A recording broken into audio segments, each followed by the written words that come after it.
로마서 1장 16절 17절 보면요, 내가 복음을 부끄러워하지 아니하노니 이 복음은 모든 믿는 자에게 구원을 주시는 하나님의 능력이 됨이라. 먼저는 유대인에게요 그리고 헬라인에게로다.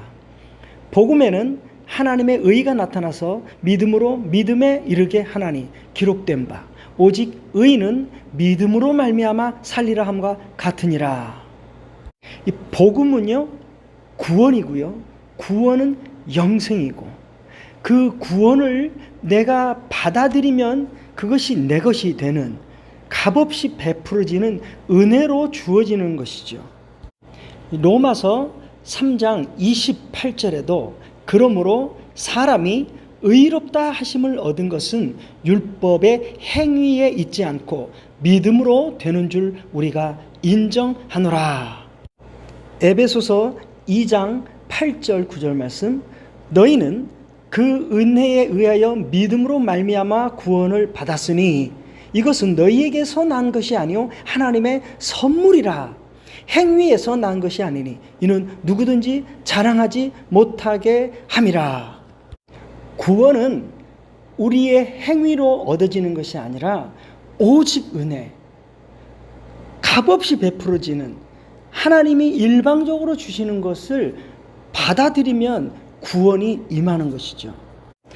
예수님께서도 말씀하시죠. 요한복음 3장 14절부터 보면 모세가 광야에서 뱀을 든 것 같이 인자도 들려야 하리니 이는 그를 믿는 자마다 영생을 얻게 하려 하심이니라.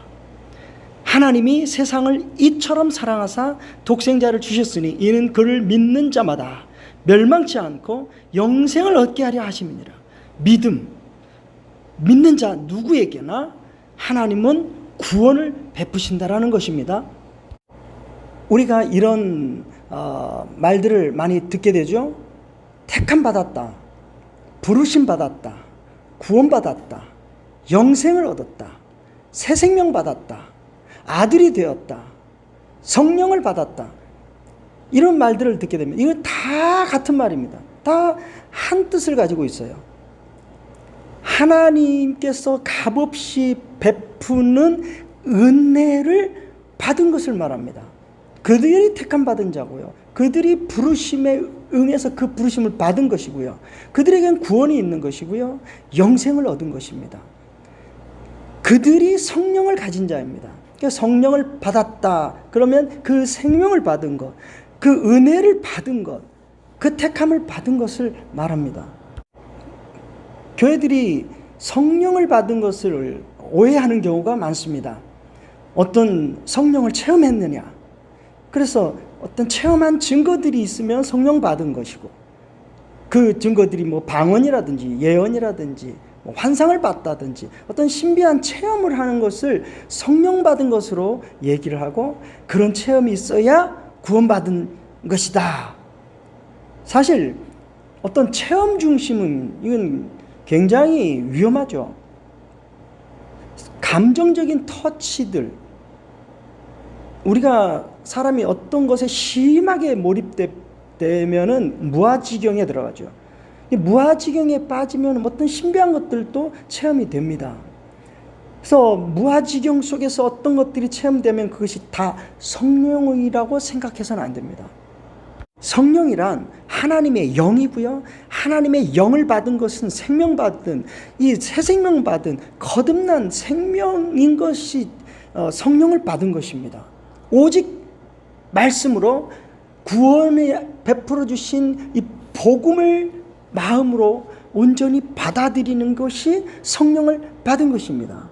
그 성령을 받은 자들에게 어떤 신비한 능력이 나올 수가 있는 것이지, 무슨 신비한 것들이 성령을 대신할 수는 없어요. 율법을 지킴으로 구원, 영생, 그런 것은 없고 오직 은혜로 값없이 누구에게나 다 생명 부어주시는 하나님의 은혜를 내 것으로 받아들이면 그게 구원입니다. 그에게 구원이 있는 것입니다. 이 바울이 로마서 3장 28절에 사람이 의롭다 하시면 얻은 것은 율법의 행위에 있지 않고 믿음으로 되는 줄 우리가 인정한다 이렇게 말하고선 바로 31절에 그런즉 우리가 믿음으로 말미암아 율법을 파기하느냐 그럴 수 없느니라 도리어 율법을 굳게 세우느니라 이렇게 말을 합니다. 이 오직 믿음으로 구원을 얻는데 이제 그 율법은 그러면 무슨 역할을 하느냐 이 말이죠. 예수님께서 하나님이 세상을 이처럼 사랑하사 독생자를 주신 이는 그를 믿는 자마다 멸망치 않고 영생을 얻게 한다. 이 믿음을 말씀했습니다. 은혜로 주어지는 이 복음. 그런데 이 말이 있기까지 그 윗절에 보면은 니고데모하고 나누는 이야기가 나와요. 니고데모에게 두 번 태어나라. 물과 성령으로 다시 태어나지 않으면 하나님 나라에 들어갈 수가 없다. 육으로 난 것은 육이고 영으로 난 것은 영이니 내가 네게 거듭 나야 하겠다는 말을 놀랍게 여기지 말라. 이렇게 말씀을 하고 계십니다. 그러니까 하나님의 사랑은 하나님의 은혜는 값없이 베풀어지는데 그 하나님의 사랑과 은혜가 무엇이냐예요. 이 복음의 내용이 무엇이냐예요. 무엇을 믿으라. 예수를 믿는다. 그냥 예수 이름, 예수님이 십자가에서 나의 죄를 감당하셔서 나를 구원했다. 이런 지식을 믿는, 받아들이는 것을 믿음이라고 하는 것이 아니라 다시 태어남을 얘기하는 겁니다. 육으로 난 것은 그냥 육으로 끝나죠. 그러나 영으로 다시 태어나야 하는 이 태어남, 말씀이 들어와서 새 생명이 탄생하는 이 새로운 씨로 새롭게 다시 태어나는 이 생명, 이것을 받으라는 겁니다. 그러니까 이 복음, 너는 내 아들이야. 너는 내 영을 받아. 성령을 받아. 새 생명 받아. 값없이 베풀 거야. 모든 이에게 베풀어진 거야. 영원한 생명, 내 아들 생명, 난 너를 아들로 여기니 받아들여. 이 복음이 전달되죠. 그러나 그것을 받는 것은 생명이 들어오는 겁니다. 그 생명으로 다시 태어나지는 거예요. 그걸 믿으라는 것이고 그걸 믿으면 내가 그걸 인정하는 거예요. 성령의 생명을 인정하는 것이 되는 것이죠. 그걸 받아들이는 거예요. 믿음으로 그것이 고백되어지는 겁니다. 그러니까 이 믿음이 들어오는 건 기적이고 능력이고 새로운 역사예요. 불가능한 일이 일어난 겁니다. 신의 아들로 영생하는 존재로 그 생명으로 태어났다. 이게 나의 전부구나. 이게 나구나를 받아들이는 것. 그것이 믿음입니다. 그 생명을 받아들여서 그 생명이 되면 이제 그 생명이 실질적인 내 삶의 주체가 되는 겁니다. 성령의 생명, 그리스도의 생명, 그리스도가 머리가 되어지는 그 생명. 이 생명은 완전하고 거룩하고 온전하고 불가능이 없으며 점도 없고 흠도 없는 그 생명을 내가 아멘 하고 내 것으로 받은 것. 이것이 구원이라는 겁니다. 이것이 믿음으로 고백되어지는 순간 나는 죽는 겁니다. 나는 없는 겁니다. 내가 사라지고 그리스도가 내 안에 주인으로 들어와 있는 겁니다. 내가 주체자가 되어서 내가 원하는 것, 나의 뜻, 내 감정, 내 판단, 나의 계획 이런 모든 것들이 나를 통해서 이루어졌는데 그 모든 것이 죽어져 버리는 겁니다. 그것을 받아들이는 거예요. 예수를 받음으로 성령을 받음으로 새 생명은 그런 것에 의해서 작동되는 것이 아니라 말씀대로 하나님의 뜻대로 하나님의 나라를 나를 통해서 나타내시는 것에 내가 순종하는 것. 이게 믿음입니다. 이 생명을 받아들이는 것을 영접이라고 하고요. 이 영접이 일어나면 그 사람은 권세가 임하죠. 아들의 권세. 세상에 얽매이지 않고 세상에 끌려다니는 것이 아니라 세상을 통치하는 그 권세, 아들의 권세가 임하는 것이죠. 근데 이 사람들이 이 복음을 받아들이는데 서로 다르고 이해가 틀린 그런 문제들은 항상 그 인간이라는 나라는 것들이 개입이 되기 때문에 그렇습니다. 이 생명을 이해할 때는 성령과 나를 짬뽕시켜서 이해해서는 안 됩니다.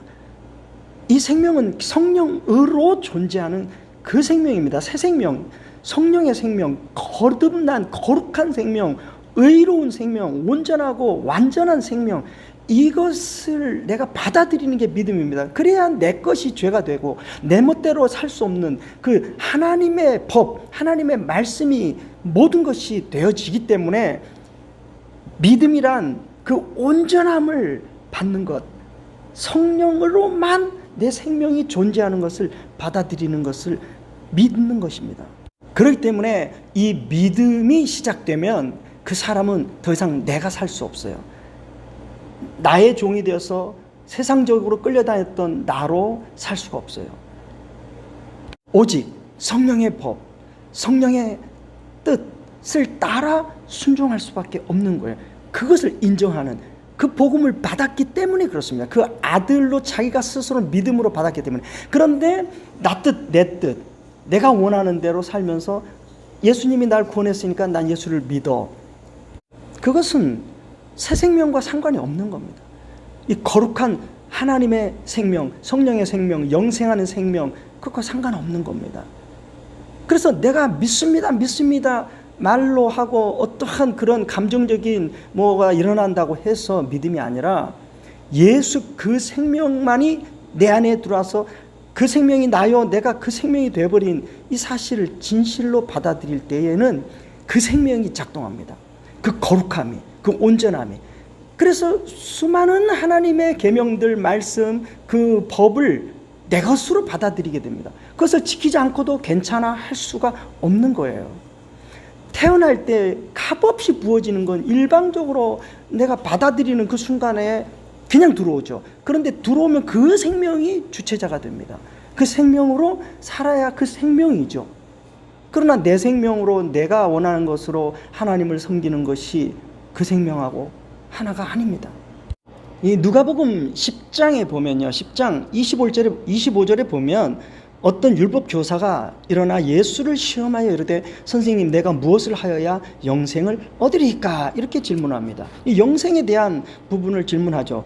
예수께서 이르시되 율법에 무엇이라 기록되었으며 내가 어떻게 읽느냐? 대답하여 이르되 내 마음을 다하여 목숨을 다하여 힘을 다하여 뜻을 다하여 주 너의 하나님을 사랑하고 또한 내 이웃을 내 자신과 같이 사랑하라 하였나이다. 28절 예수께서 이르시되 내 대답이 옳도다. 이를 행하라. 그러면 살리라 하시니 그 사람이 자기를 옳게 보이려고 예수께 여짜오되 그러면 내 이웃이 누구이니까? 그럴 때 예수님께서 이제 어떤 사람이 예루살렘에서 여리고로 내려가다가 강도를 만나매 강도들이 그 옷을 벗기고 때려 거의 죽은 것을 버리고 갔더라.